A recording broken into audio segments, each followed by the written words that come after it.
Welcome to The Mind of Money. My name is Douglas Lodmell, and I have really an interesting guest today, James McAnally. James, welcome. Thanks, Doug. We met through a great mutual friend, and he called and he goes, hey, you got to meet this guy. You got to meet James. And I think he's moving to South Beach. And next thing I know, I call you and you're like, yeah, I'm moving into South Beach. So welcome to South Beach, man. Thanks. I came 3,600 miles just for you. Yeah. That's good. We got guests coming from all around the world all of a sudden. That's great.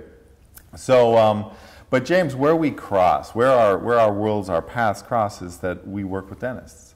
Absolutely. I've been working with dentists for years. I mean, basically my entire career. Early, I got into the world of dentistry, and as you know, dentists are unique. They have a fantastic opportunity in that they're providing a really great service, and they also have fantastic challenges because they're running a business. And the thing I've noticed about dentists is that they have a ton of training. I mean, they're doctors. They have a ton of clinical training. Absolutely. And not one class in business. And so they get into practice, and immediately it's like, oh my gosh, I'm running a business. I have employees. And so for me, the difference that I've seen in my clients is the successful ones figure out that they are dentists and they've got to be great, but Absolutely. they also are business people, and they've really got to take that seriously. Absolutely. So that's where obviously you and everyone who works in that field, but your angle is different, which is why I'm so interested in it. So tell me exactly where you work. Well, the nice thing, backing up to what you mentioned about dentists needing to, they're in this unique position, really are. Right. My background, of course, is that I am a dentist. You're a dentist, yeah. Absolutely, and actually third generation, so I'm almost 100 years into this. You don't look 100 years old. So my joke is my family's been inflicting pain on, for 100 years. But actually it does give me a little bit of unique experience having all these family members in an evolving profession. Yeah. And it's really no different now than it was then as far as this business training issue. It's just that the business conditions have become much different now than they were in my grandfather's day and I think my father's day. It's different in the sense that dentists really didn't have to market 30 years ago. Yeah. It's just you knew where your dentist was, and you would go to him, and there was just kind of they didn't market. Your dad probably never did, or maybe only at the end of his career. Absolutely not. No. Yeah. And so today, I don't think you can survive without it, right? No, it's difficult. Either the insurance company is marketing for you, and you're in that relationship, or you're marketing separately and doing it in ways to avoid the insurance company. Right. But it's a unique position that dentists have that most of them don't realize, and that is that you really are providing something that is great for the population, and that it's critical, really, necessary. That's really good for people. Yeah. And you think about all the things that are out there that are being sold that are really bad for people. Right. And they're being promoted heavily with marketing and advertising. Lots of really things that are bad for you. Right. And yet, a lot of dentists have a problem with promotion of their services, even though Isn't that funny? It's something fantastic that you're doing. So they should feel proud of that great service and then move on. They need to take some lessons from the lawyers who have figured out, and they have no problem marketing themselves.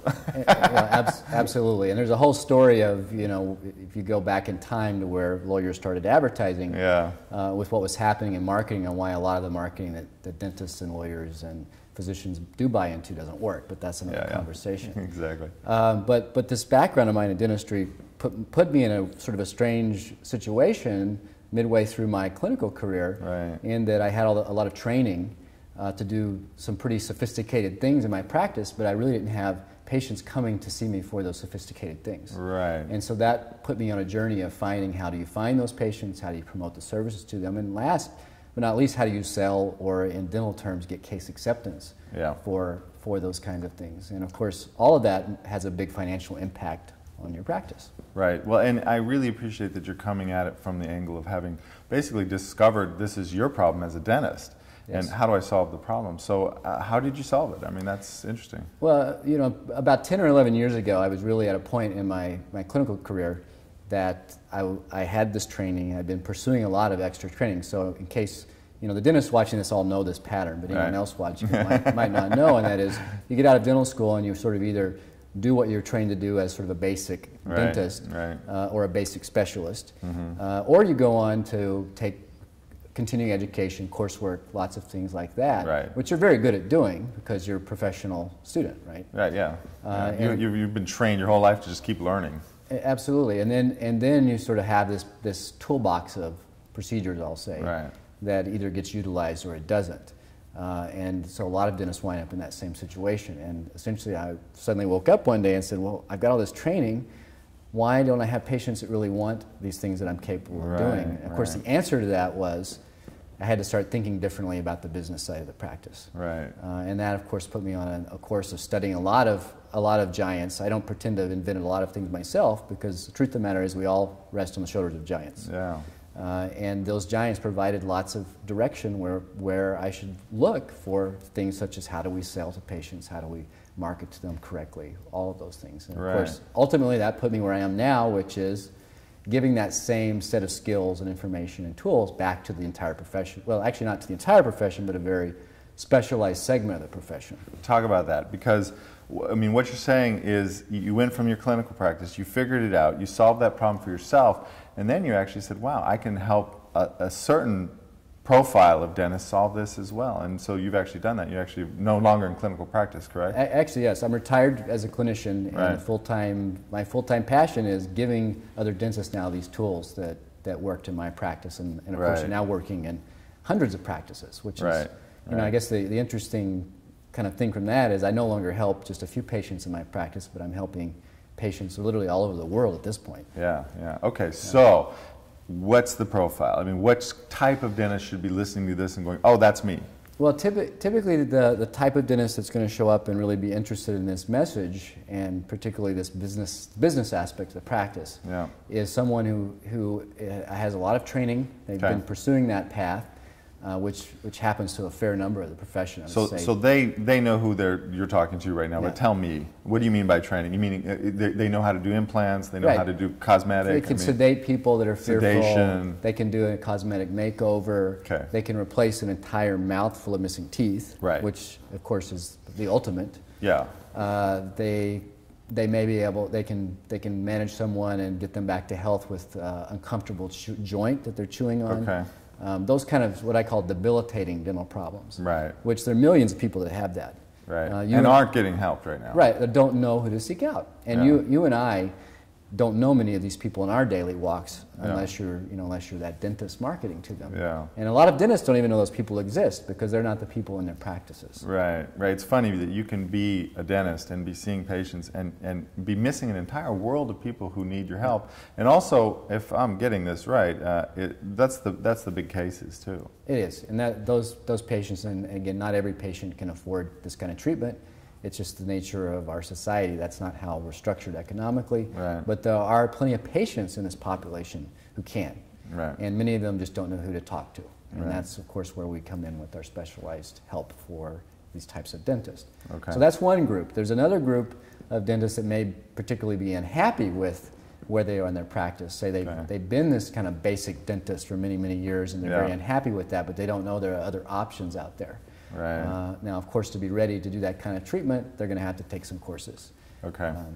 Right. So you've got the person who's got the training. They've just gotten it for throughout the years, and they can do those cases, and they actually want more of those cases. Right. Or you've got the dentist who maybe has some of that training, maybe has started, maybe hasn't, but they see that would be the direction they would want to go. Absolutely. You can help both of those types? Absolutely. And the thing with those who don't have the training yet, there's a different path they're going to take, of course. Okay. I mean, and they're looking at a couple of years of training, to be honest. Right. While they're running their practice as it is now. Which involves basically, 4-day seminar here, another week-long clinical seminar here. It's not going back to school. No, by any means. And I'm sure all the dentists watching this know that. It's just me asking you. Yeah, well, and some of them can be kind of confused on how that path, how can I get to that path? Right. And the best part is that we have clients who've done just that, so they're, of course, the living model of how that happens. Well, not only that, but there's probably a fastest and easiest path to take. I know in any kind of additional education, you can go the long way around, or you can go the direct route. Yeah. And you can help somebody go the direct route. Yeah, absolutely. Yeah. And, the nice thing is too that a lot of these I hate to divert down the educational path, but a lot of those kinds of courses actually let you bring live patients for treatment. Oh, wow. So if you are marketing for those patients who need that kind of help, you instantly have your cases to take to the training courses. Right. And there's nothing wrong with charging a fee to the patient still for treatment. So in essence, they can pay you to get better your profession. Well, and I mean, just in general, somebody who's committed to getting better and better, it shows up. It's like cross-training, you know. Yep. If you do more than one thing, it shows up, because all of a sudden what you learn in the clinical side, all of a sudden you see, oh, I'm in the clinical class, but there's a business speaker that came in and just really popped me on something that was very helpful. And so education really leads to more. I mean, really, awareness leads to more awareness, and so that's what I'm hearing. Absolutely. Yeah. Okay, I'd love to talk, James, about really what your experience has been personally with your clients. I mean, I'm really interested in that transition from the actual clinical practice of being a dentist. I mean, what made you go, wow, I really want to help other people and not be a dentist anymore?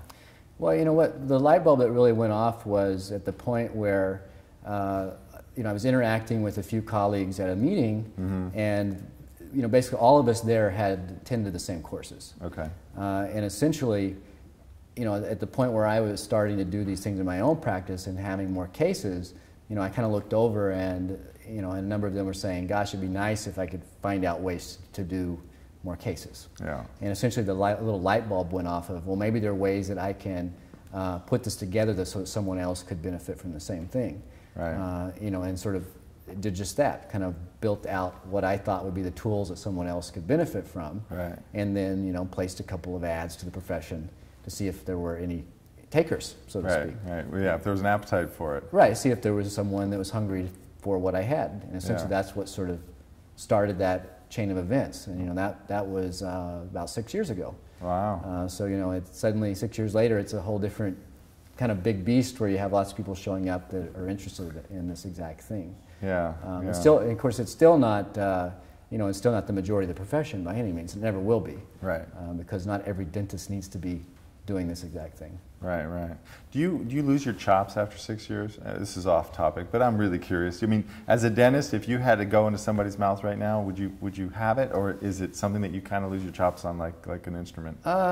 You still have the basic skills, no doubt. Yeah. I mean, it's, you know, you know, after that many years at chair, my shoulder hurts so bad that there's no way I'm going to forget how to do those procedures.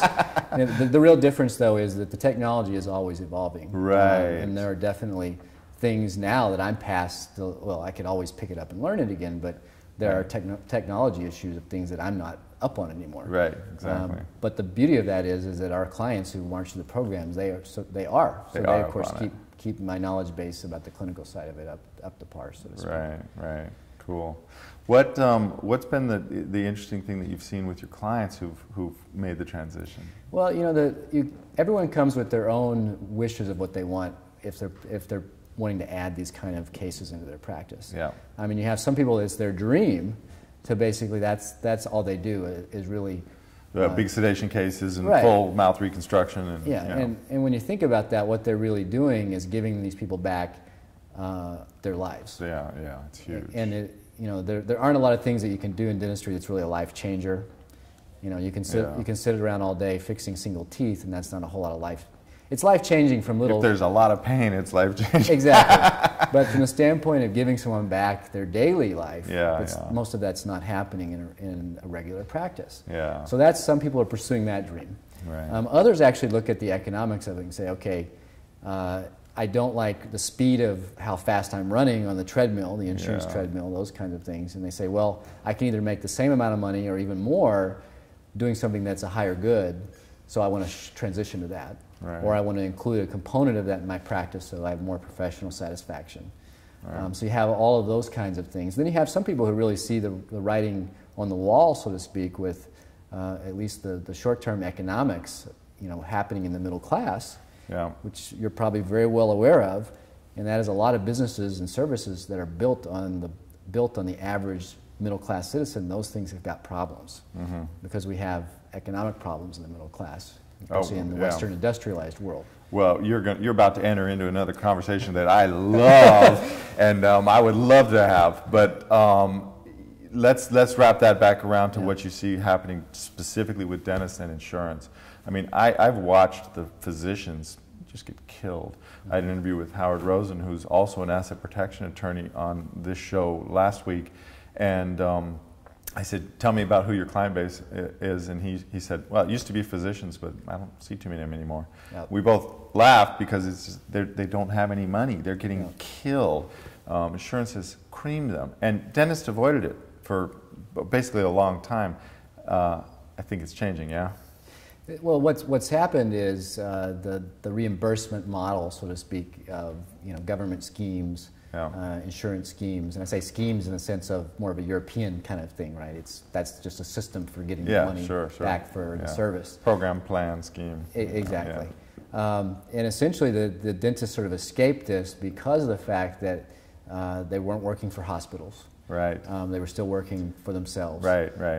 So yes, exactly. It hit the hospitals and therefore the doctors immediately. Right. And in addition, the very fact that most dental problems with the early forms of the insurance were kind of handled by the amount of insurance that was the quote insurance, the reimbursement. The reimbursement scheme was enough. Right. It was enough for most people.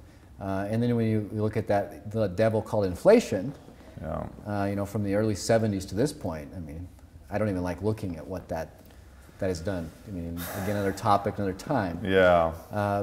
And so suddenly we find ourselves where that same reimbursement doesn't buy much now. Right. And so suddenly you go from a system where you didn't really have to have much skill with guiding a patient through any kind of systematic decision making related to whether they would buy dentistry or not, to one where you've got to be very sophisticated about that so that people do decide, I'm going to do something besides what that small amount of money is sitting on the side for the insurance. Adding yet another variable into the practice of being a dentist today. Now you've got to be clinically expert, you've got to be a marketing expert, you've got to run a business well, and you've got to also be a finance counselor. To help people figure out how to pay for this stuff, even if they have insurance. And you cannot do all of those things without the fees supporting it. I mean, that's fundamentally it. There's only so many hours you have to be the doer of the thing you're doing, which is the dentistry. And if you don't have a high enough fee, and you cannot get that fee or demand that fee from the marketplace, you've got some real issues. Because you just cannot stay up with all of those things. You can't go take the continuing education. You can't get that new laser. You can't get what's called a Sarek or a milling machine for your office so you can make crowns right there. All those things take resources which are based on the fees. Yeah, it's fascinating. How do you see the consolidation of dental practices affecting dentistry? I mean, a lot of these big practices are coming in and buying them up, and it's kind of almost wanting to go the McDonald's route of, what's going on from your perspective? Well, my perspective and my predictions as the fortune teller, so to speak, is that from a standpoint of especially dentists selling their practices as mature businesses, that those days of a big cash out are really ending. Okay. There's a lot of consolidation, as you've been saying, where these larger facilities, they understand that the public believes that a dentist is just a dentist. So if you're going to go to the local mega clinic, oh well, they're just dentists. Right, they're making a commodity, which is not really a good thing for dentists, because it's not a commodity. I mean, I know it is not a commodity, but if we commoditize it, it's hard. But the commodity model will grow. Absolutely. In fact, just in this week's Wall Street Journal, I noticed a cool article about an application you could have on your smartphone. Find a dentist, find a commodity dentist. You joke, but that was the instant my mind moved on past the find a commodity search feature on the smartphone, which is going to get you to the lowest bottom price of some widget or something you're buying at Best Buy or what have you, Walmart. And that path down that kind of discount thing is a very slippery road. There can really be one or two big discounters that make it, but that is kind of where the commodity side of dentistry is heading. And the only way to avoid that is going to be able to promote and market outside of that system. And so those guys who are planning on the big cash out, they got a problem, and the only way to really with some predictability set up a system for dealing with a commodity scheme, if you want to do this, is you're going to have employee doctors and run a very tight associate type of model. Scale it, employee doctors and scale it.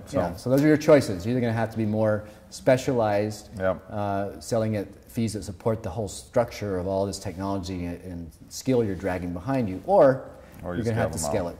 Yeah, okay. It's funny, the commodity model, I heard a funny video where it's showing a guy on the phone saying, you know, how much is it, how much would the root canal be? And he keeps asking, well, what if we didn't do that? What if we didn't do that? And finally he's like, well, what if we didn't use the anesthesia? Well, I do understand it'd be extremely painful. And he got down to the lowest possible price. He goes, okay, I think I can do that. Great, I'd like to schedule an appointment for my wife. I saw the same video. It was hilarious, but I mean, ironically, that's where we're heading. Yeah.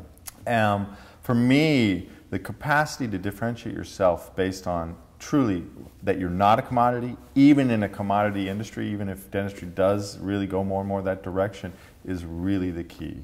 Yep. How do you do that? How do you help your clients do that? Well, you know, a number of ways that goes about. Everything from the standpoint of you have to put out a message into the market that starts looking for these individuals who really need what you are capable of doing. Right. So these are people that are beyond saying, I just want that dental cleaning. Yeah, yeah. So they have some significant... So you're targeting the people that you want. A significant problem. And essentially, if you think about the pool of patients that have super serious problems, those are the people you should be seeking because they need the services the most.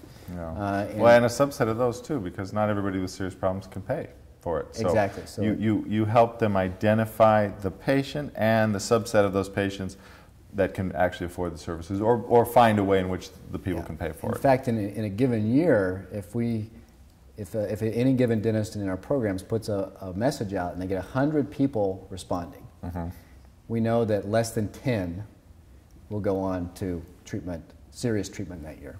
Right. So it's a very small number, so you have to work on finding and then talking to that group of people. Right. And of course, as far as setting yourself apart, there are certainly ways that you position yourself and you create credibility and authority, and all of those kinds of things come into play with this. And there's no one magic bullet that does all of those things. Right. Okay. So that, in essence, requires multiple tools to make you more credible than everyone else that's around you. Got it. So hold on to that, and I have some more questions for you when we come right back. Thanks for joining me on The Mind of Money. We'll be right back.